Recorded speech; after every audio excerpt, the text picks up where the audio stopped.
Hay una frase muy conocida que dice, si no conoces tu historia, estás condenado a repetirla.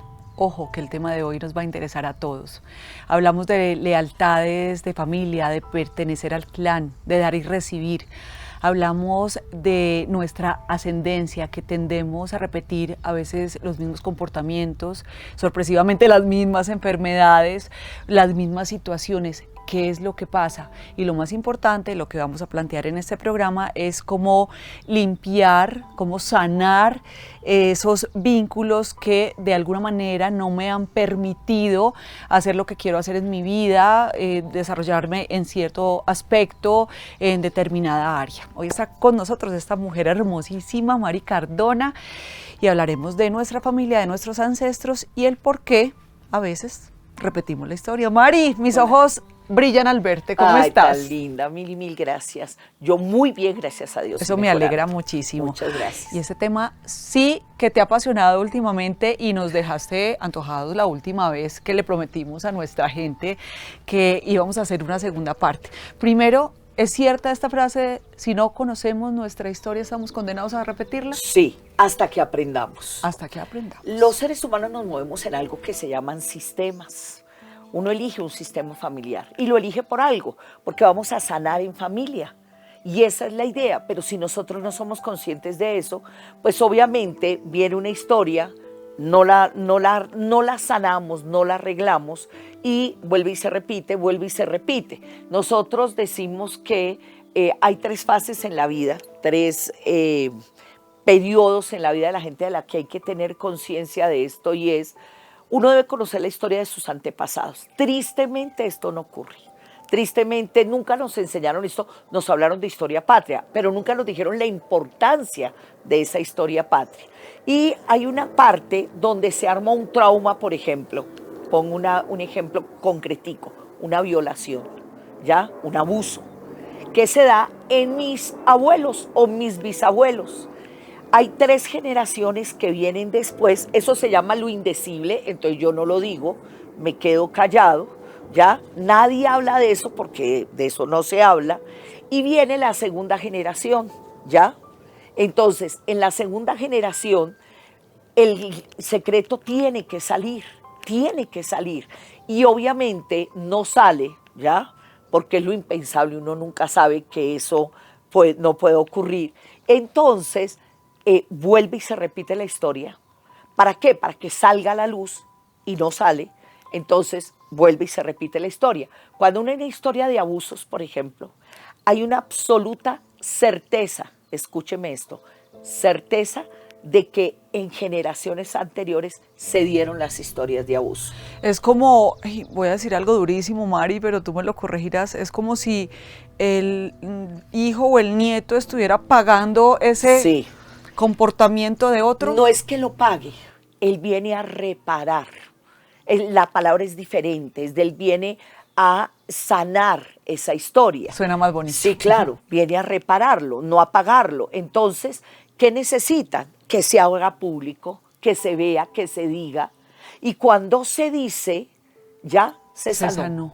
Ahorita, antes de prender nuestras cámaras para grabar, me hablabas de las personas alcohólicas o con ciertas adicciones.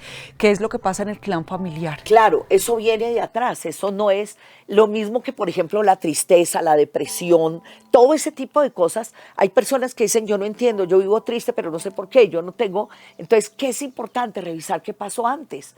Cuando la gente tiene un problema de adicciones, yo no sé si se han dado cuenta, pero, por ejemplo, mi papá era alcohólico, y nacen los hijos y uno de ellos se vuelve alcohólico y otro totalmente abstemio. La situación es la misma, es lo mismo que los problemas de gordura, por ejemplo. En los problemas de gordura, el hecho de que alguien sea muy gordo y alguien que sea muy delgado es exactamente la misma situación. Un problema de anorexia o bulimia con un problema de gordura es exactamente igual. Es una historia que tiene que ver con algo de la familia. Entonces, es importante revisar. ¿Para qué? Para que uno pueda entender. Normalmente hay una historia de dolor muy profunda, muy triste, atrás, que uno repite. ¿Para qué? Para ver si alguien puede abrir la puerta, sanarlo y quitarnos el lío de encima. Entonces, ¿el hijo abstemio es el que abrió la puerta? No, el hijo abstemio es en un acto para yo no parecerme a mi papá porque tengo rabia, ¿ya? Yo elijo no tomarme un trago, ¿ya? ¿Y cómo se hace el verdadero trabajo entonces ahí de limpieza? Oiga el otro dice, para parecerme a mi papá, yo me vuelvo alcohólico. Por eso es que se ven los dos casos exactamente en las familias. Entonces lo que yo tengo que hacer es entender qué pasó en la historia de mi padre. Porque a lo mejor mi problema de alcoholismo no es mío.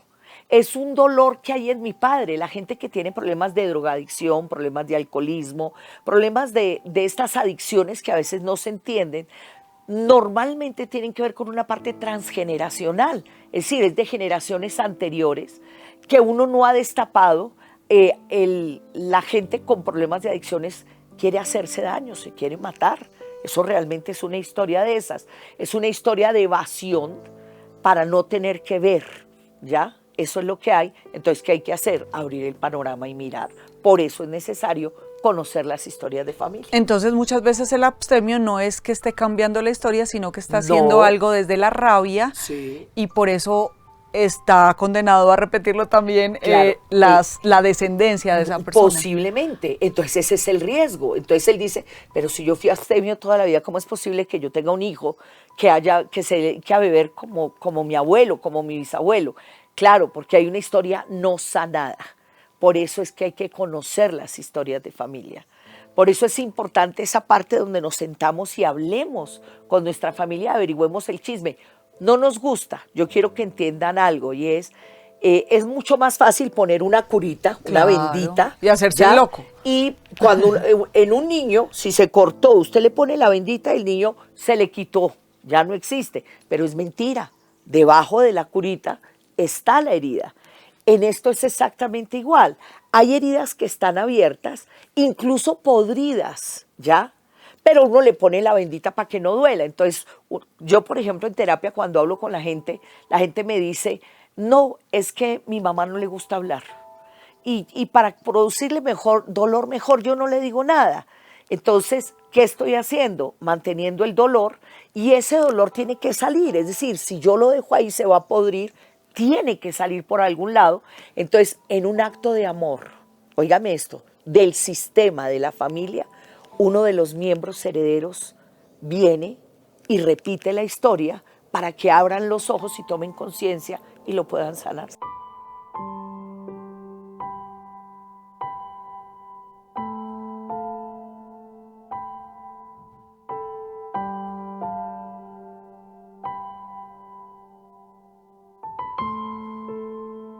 Yo quiero saber cómo empieza a sanarse una persona adoptada cuando no tiene idea de quién es su familia. Ya, ok.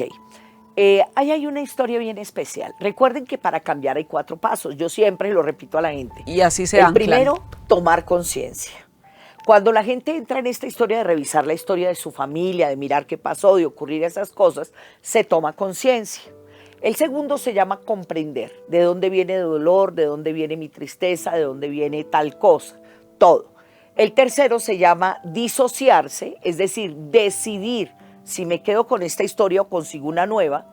Y lo último se llama repatronar, crear un nuevo patrón. Entonces te pongo un ejemplo de una persona adoptada. Una persona adoptada tiene una familia adoptiva y una familia biológica. El primer paso es tomar conciencia de que hay una familia que es real. Su familia es su papá y su mamá, los que la concibieron. Su otra familia se llaman sus cuidadores. Esto suena duro, pero es real. Son sus cuidadores. Y esa familia es un regalo que le dio su familia de origen.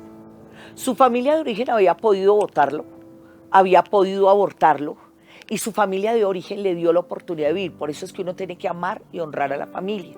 Cuando uno trabaja prosperidad, el secreto de la prosperidad está ahí, papá y mamá. ¿Listo? Total. Y eso son las cosas que la gente no entiende. Entonces, ¿qué hace uno? Juzgo a mi papá, juzgo a mi mamá. Entonces, ¿cómo es posible que yo tenga que aceptar como padre a alguien que me regaló, que me botó, que me dejó? Pero esa persona le dio la vida. Y lo que uno ama, lo que uno agradece, lo que uno honra, lo que uno realmente ama es eso, la vida. Porque mi padre y mi madre me dieron la oportunidad de vivir. Entonces, aunque yo no lo conozca, porque es que esto pasa no solamente en los adoptados, es mi mamá tuvo una historia y en esa historia quedó embarazada y yo no sé quién es mi padre. ¿Ya? En estos días yo tuve una paciente, su mamá trabajaba en un café, en un bar en Venezuela, y quedó embarazada, nunca supo de quién. Entonces ella me decía, yo no conocía a mi padre. Y le dije, perdóneme, usted no conoció a su padre, pero usted tiene un padre, porque el 50% de eso. Ella me estaba consultando porque tenía problemas de tipo de, a mí en el trabajo no me va tan bien, pero es que la profesión la da el padre, entonces es bueno tener en cuenta ¿Y ella eso. cómo hace entonces para sanar ahí si no tiene idea de quién es No el papá? importa, uno imagina. Es que acuérdense que para el cerebro pensar es igual que hacer. Dar el lugar, hay dos cosas que son claves cuando uno trabaja la parte transgeneracional. El orden y la jerarquía. Son claves a nivel transgeneracional. ¿Qué es el orden? Yo debo respetar el orden. Una de las cosas más complicadas que hay es que las familias son disfuncionales porque no se respeta el orden. Entonces mi papá no podía mantener la casa, entonces ¿qué hago yo? Yo simplemente asumo el papel de mi padre. Y al asumir el papel de mi padre me convierto en el esposo de mi madre, por ejemplo. Le acabo de quitar el orden a mi padre. Y al quitarle el orden a mi padre, creo una disfuncionalidad. Y el universo es armónico, tiene que ser armónico. Entonces, para que haya equilibrio, empiezan a darse situaciones para que yo empiece a descubrir eso. Entonces, el orden es clave. Por eso es que, por ejemplo, uno tiene que averiguar los muertos de la familia. Eso no se averigua. Que mi mamá tuvo un aborto, mudos, ¿ya? Que antes que yo naciera hubo alguien. Ah, no, pero es que ese se murió, ese. No, claro, ese es un hermano mayor. Todo pesa. Todo, absolutamente, los antes, los después, absolutamente todo. Entonces, uno tiene que sentarse y averiguar eso, porque ese es el orden en que deben estar. Y la jerarquía es importante, es decir, mi papá es mi papá. El hecho de que yo sea, cuando uno mira constelaciones familiares, por ejemplo, y trabaja con personajes, es muy chistoso, porque uno empieza a darse cuenta cómo están en la jerarquía. Y a veces yo me pongo adelante, ¿ya? Y resulta que mi papá está ahí, ¿ya? Como si fuera el niño chiquito. Perdóneme, el grande es mi papá, la grande es mi mamá, la pequeña soy yo. Entonces hay que respetar el orden y la jerarquía para que realmente esta historia funcione. Mari, y hablando de nuestra religión católica, con el respeto a todas las religiones que existen, por eso el cuarto mandamiento está contemplado honrar padre y madre, sea quien sea, tu papá o tu mamá, haya pasado lo que haya pasado con tu papá o tu mamá, hay que honrarlos. Y si hay muchas heridas, y si hay mucha rabia, y si hay mucho rencor, hay miles de terapias de sanación, y creo que esa es nuestra misión o nuestro trabajo más importante en esta tierra, sanar con nosotros mismos y con nuestros papás, y pues padre y madre. Además, si uno mira la parte de historias de familia y uno mirara, por ejemplo, la parte de regresión, mirando la regresión como la historia de un Dios bueno que me dice la embarró, venga y sane, ¿ya? Venga y arregle lo que dañó, pues uno se va moviendo, aquí habla la bruja, en algo que aquí habla Samantha, uno se va moviendo por algo que se llama círculos de energía kármica. Entonces yo vuelvo con la misma gente, vuelvo con la misma gente, vuelvo con la misma gente, hasta que aprenda. Entonces las historias de familia se dan así. Y yo lo que tengo que entender es que hay algo que necesito sanar para poder, ¿qué? Arreglar la historia en nombre del amor, no solo para mí, sino para todo el sistema. La gran ventaja de esto es que cuando yo arreglo, no arreglo para mí, arreglo para mis descendientes y mis ascendientes. Mari, mira, me sorprende mucho cuando veo reuniones o estoy presente en algunas reuniones familiares donde se empieza a hablar de determinada enfermedad. Entonces dice la señora, es que yo tengo diabetes. No, pero es que claro, mi mamá tenía diabetes, mi abuela también. O sea, eso es una herencia de familia. Es como si justificaran la enfermedad. Quiero preguntar, y con todo el respeto, ¿esto se puede acabar porque ya se convierte en creencia? Puede que una enfermedad haya genéticamente uno esté predispuesto a padecerla, pero siento que también que el estilo de vida, la mente y muchas cosas pueden hacer que yo cambie la historia de esa enfermedad. Ok, fíjate que pusiste un ejemplo maravilloso. Cuando hay una historia de diabetes, la diabetes es transgeneracional normalmente. Acuérdense que el Instituto Mente-Cuerpo de Harvard dice que el 99% de las enfermedades son psicosomáticas, producidas por la mente. Eso quiere decir que no tendría que ver con la parte genética. Cuando alguien tiene diabetes, se llama azúcar no entregada.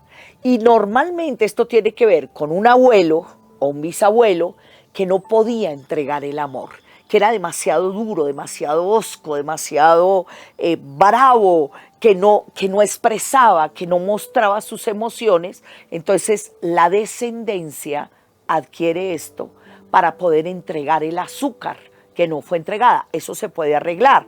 Entonces, a mí lo que me da risa es cuando la gente dice, ah, no, pero es que eso es de familia. Es como si justificaran. El sobrepeso es de familia, el problema de corazón, el cáncer, el no sé qué.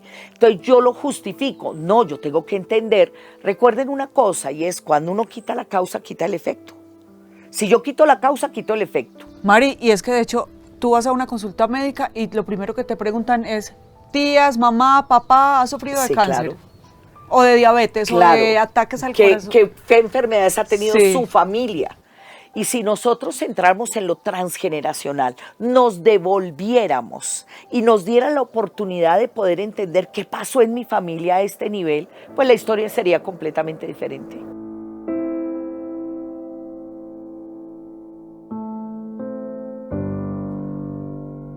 Mari, en el caso de las lealtades familiares, cuando el padre o la madre, un ejemplo, están moribundos y la hija le dice, yo te prometo que voy a velar por todos mis hermanos y los voy a sacar adelante. Esas lealtades se tienen que cumplir simplemente por esas palabras que él o ella expresaron en el lecho. Claro, y el problema no es solamente eso, en un lecho de muerte. El problema es, por ejemplo, en el embarazo de mamá, y mamá está sufriendo porque papá es un sinvergüenza, lo que sea.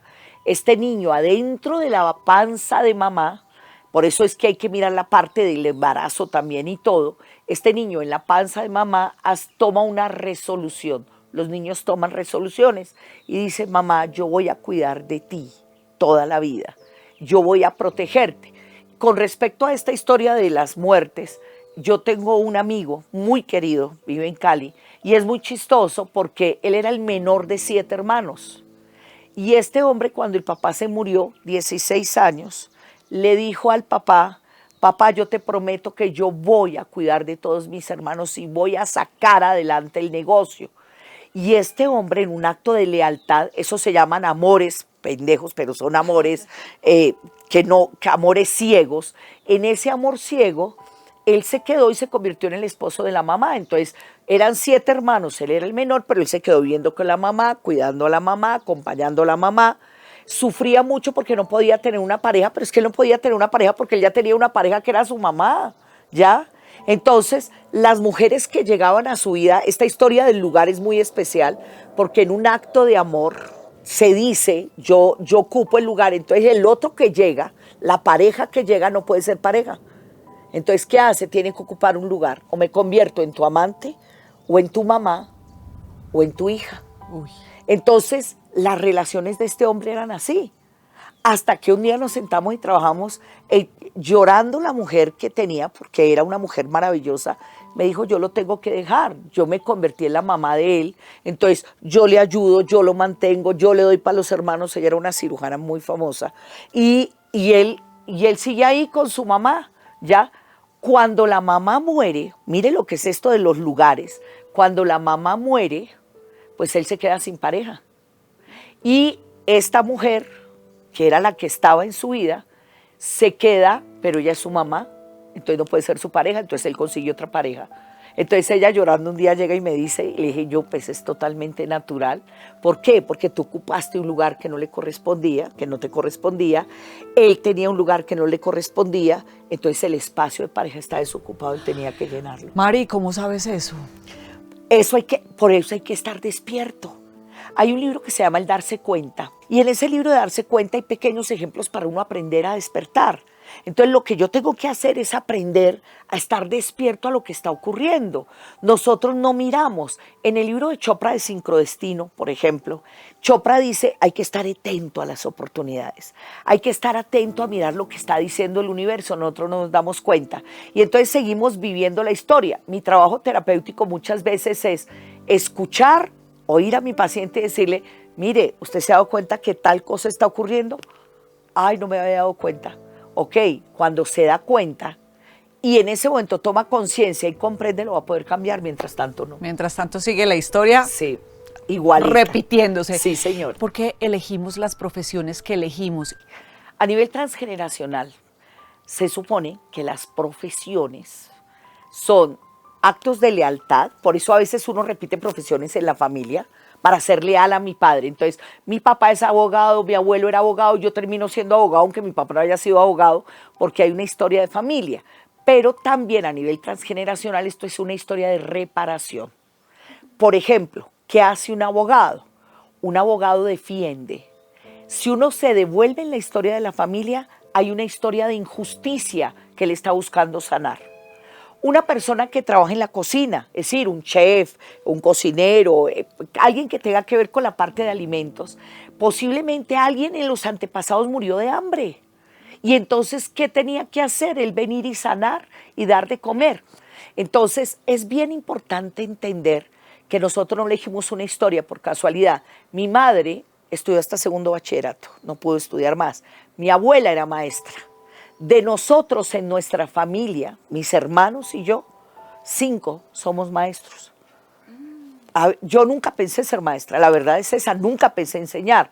Yo soy maestra, mi hermana es maestra, mi otra hermana es maestra, mi hermano es profesor de música y mi hermana enseña cosas financieras. Entonces, obviamente, estamos reparando. Mi madre no pudo estudiar, ¿ya? Entonces, nosotros estudiamos por ella.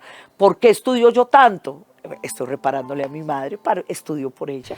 Mari, una herramienta que nos regales en este momento para todos los que queramos investigar acerca de por qué asumimos la responsabilidad de una profesión en este momento, por qué elegimos determinada área de nuestra vida, por qué nos desempeñamos en cierto campo. Es importante el mirar. La gente, por ejemplo, no entiende. Yo soy contador, odio ser contador, pero soy contador. ¿Por qué es eso? Porque hay un problema económico de familia que hay que arreglar. Cuando yo aprendo a amar lo que hago, aunque no me guste, pero aprendo a amarlo y entiendo que estoy solucionando una historia de familia, lo puedo sanar y me puedo soltar de esa historia que ya no necesito en mi vida.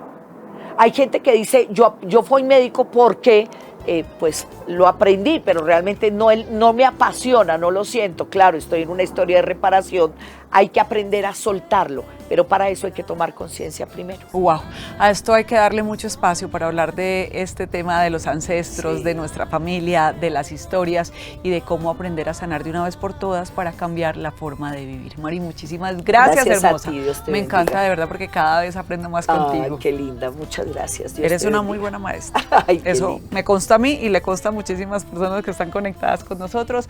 A ustedes, gracias siempre por abrir su mente y su corazón y nos vemos luego para que escribamos juntos una nueva página de este diario.